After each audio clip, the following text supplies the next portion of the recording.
Welcome to the Advanced Beekeeping Manual, a resource dedicated to helping beekeepers and trainers achieve greater success. This guide builds on the basics, offering advanced management techniques and problem-solving strategies. Whether you're a field trainer in sub-Saharan Africa or an experienced beekeeper elsewhere, you'll find practical advice to improve livelihoods and protect the environment. Sharing experiences is key, and this manual encourages discussion and adaptation to local needs.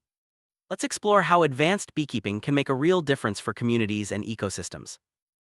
This manual is designed for trainers and beekeepers who want to deepen their knowledge. It focuses on top bar hive beekeeping, but offers techniques useful for traditional and frame hives too. The content is in English, but trainers are encouraged to translate and use the pictures for better understanding. The manual aims to spark discussion and local problem solving, ensuring that beekeeping practices are adapted to each unique environment. For additional resources, check the UK National Bee Unit Bee Base website or contact the author directly.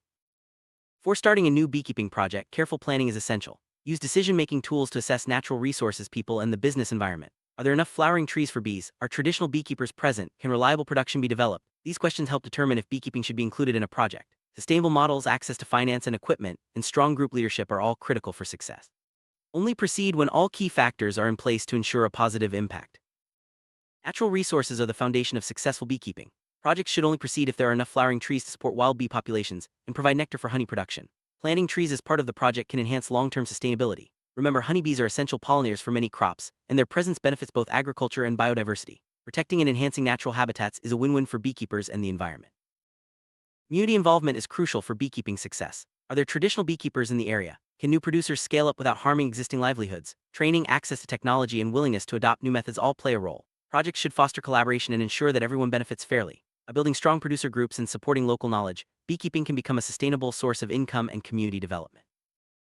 Supportive business environment is vital for beekeeping projects. Producers must be able to combine resources to cover startup and running costs. Access to capital, skills, and leadership within the group ensures long-term viability. Fair market links and transparent financial procedures are necessary for equitable trade. Strengthening business skills and leadership can help groups negotiate better terms and achieve greater success in local and distant markets. Getting swarms to naturally colonize hives is a key challenge in development beekeeping. If hives remain empty, the investment is wasted. Several strategies can improve colonization rates, including ensuring wild bees are available, setting out hives at the right time, baiting hives, maintaining cleanliness, and using swarm catcher boxes. Each method has its advantages and challenges, and some are more effective than others. Let's explore these techniques in detail. Boost colonization. Beekeepers can try several approaches. Ensuring wild bees are present, timing hive placement, baiting with beeswax or plant materials, keeping hives clean, placing swarm catcher boxes, collecting swarms, dividing colonies, rearing queens, and transferring wild colonies. Each method requires careful planning and attention to detail. Some, like baiting and cleanliness, are simple yet effective, while others, like dividing colonies, need more experience and teamwork. Wild bees are essential for natural colonization. Good trees provide nesting sites, food, and shade, supporting healthy wild bee populations. In places like rainforests or areas with plenty of acacia trees, bees thrive and are more likely to colonize hives. If colonization rates are low, it may be due to lack of suitable trees. Planting indigenous and multi-purpose trees or flowering crops can help create a bee-friendly environment and boost colonization success.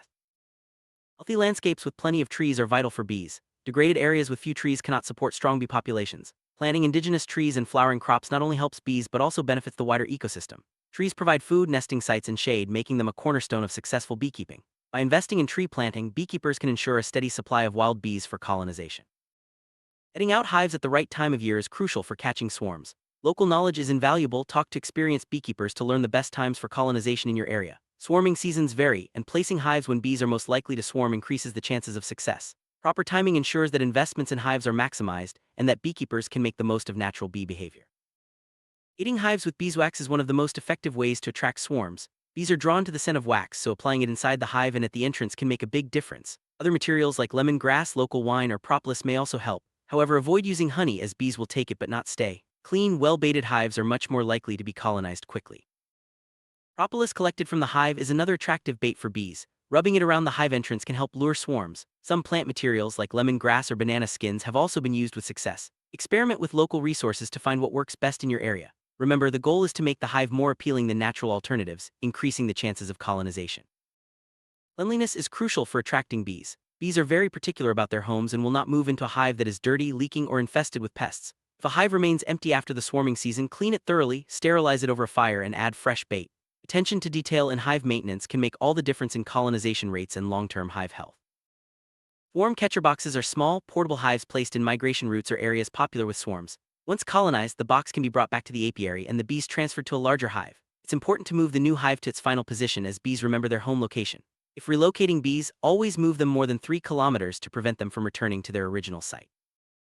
Collecting swarms can help fill empty hives, but it's not always easy, especially with tropical bees that may abscond. Before swarming, colonies build up strength and produce drone brood and queen cells. Once the queen cells are sealed, the bees are ready to swarm. Beekeepers can collect swarms when they cluster on a tree, but care must be taken to ensure the queen is included or the bees will not stay. In collecting a swarm, it's best to do so in the evening when bees are calmer. Gently shake the swarm into a box or catcher hive, making sure the queen is inside. Prepare a new hive with space between the top bars for easy transfer. After moving the bees, keep them shut in for a few days to prevent absconding. Using a queen includer can help keep the queen and colony in place during this critical period. Bees are attracted to comb-containing brood, which encourages them to stay in the hive. However, transferring brood between hives carries the risk of spreading disease. Dead brood can also be used as bait, but caution is needed. Always prioritize hive health and cleanliness when using brood as part of your colonization strategy. Dividing strong, healthy colonies can improve colonization rates without waiting for natural swarms. Only colonies with plenty of brood and eggs should be divided. The process requires teamwork and careful planning. 2 hives are needed, the active hive to be divided and a new empty hive. The procedure is best done early in the morning, and it's essential to ensure eggs are present in the brood combs for the new colony to raise a queen. For dividing a colony, inspect it to confirm the presence of eggs. Use a hive carrier to move the active hive and place the empty hive in its original position. Flying bees will quickly move into the new hive. Work as a team to select and transfer combs, ensuring all bees are brushed back into the active hive to keep the queen there. This careful approach increases the chances of successful division.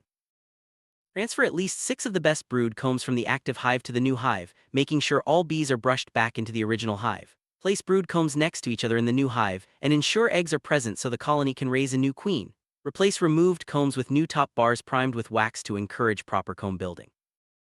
Queen cells are present in the active colony. Transfer at least 1 brood comb with queen cells to the new hive. Leave one in the active hive as a backup. Unsealed queen cells are ideal as the colony is already preparing to divide. Sealed queen cells indicate the colony has already swarmed. Careful handling of queen cells increases the chances of successful colony division and new queen rearing.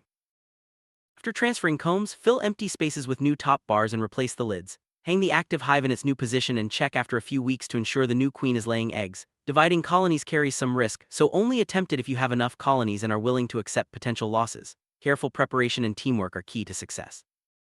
Queen rearing is not a solution for colonization problems in most cases, especially with African bees. It is best reserved for specialist purposes like bee breeding, commercial colony sales, or royal jelly production. The challenges of absconding and laying workers make standard queen rearing methods less effective. If dividing colonies isn't enough, seek expert advice before attempting queen rearing.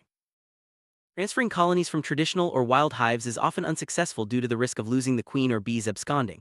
Only attempt transfers if the hive has fallen or is in danger. Carefully cut out each comb, tie it to prepared top bar, and gently brush or shake all bees into the new hive, ensuring the queen is included. Keep parent colonies to provide swarms for the future. In transferring combs, it's important to tie them tightly to the top bars. Loose or crooked combs make it difficult for bees to fill gaps and can lead to problems in the new hive. Bees will reattach combs and remove string, but careful handling during transfer is essential for colony health and productivity.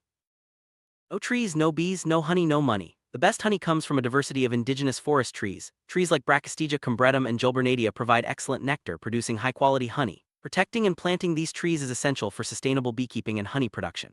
Healthy forests support thriving bee populations and benefit the entire ecosystem.